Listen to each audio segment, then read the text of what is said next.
Hello, আমি dietician তামান্না সরকার। Neutral মান্ত্রার নতুন একটি ভিডিওতে সকলকে স্বাগতম জানাই।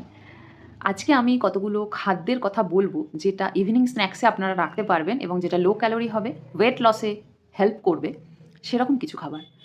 প্রথমেই হচ্ছে, আপনারা অনেক ক্ষেত্রেই চা বিস্কিট খেয়ে সন্ধ্যেবেলাটা কাটিয়ে দেন কিংবা সকালবেলাটা কাটিয়ে দেন। সেই জায়গায় বলব প্রথমে চা বা বিস্কিট কিন্তু কোনো খাবার নয়।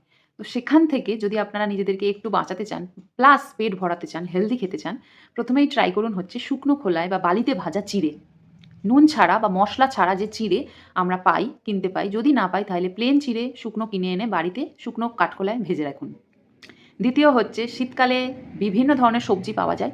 সেই সমস্ত সবজিগুলোকে অর্থাৎ মিক্স ভেজ কুকারে প্রেশার কুক করে অথবা প্লেন জলে সেদ্ধ করে নুন গোলমরিচ দিয়ে আপনারা খেতে পারেন। সেটা ইকুয়ালি ফাইবার রিচ হবে, ভিটামিন মিনারেলস রিচ হবে, খিদেটাও কিন্তু মিটবে। সেকেন্ড, থার্ড হচ্ছে, যে কোনো ধরনের স্যুপ ট্রাই করুন। ভেজ স্যুপ খেতে পারেন, কর্ন স্যুপ খেতে পারেন, এছাড়া চিকেন স্যুপও কিন্তু খেতে পারেন।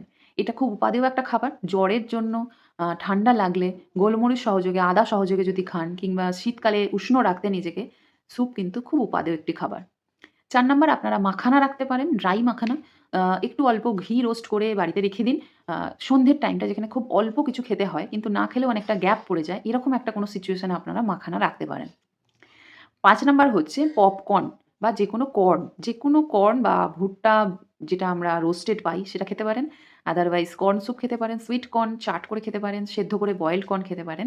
আদারওয়াইজ কর্ন স্যুপও কিন্তু করে খেতে পারেন। তো এইভাবে যদি আপনারা ইভিনিং স্ন্যাক্সকে সাজিয়ে নেন, তাহলে দেখা যায় যে খুব কম ক্যালোরির মধ্যে ওয়েট লসটাও হয়, আবার খিদেটাও মেটে, কিন্তু অনেক বেশি খাওয়া হয় না বা অতিরিক্ত ক্যালোরি ইনটেকও হয় না। ভালো থাকবেন, সুস্থ থাকবেন।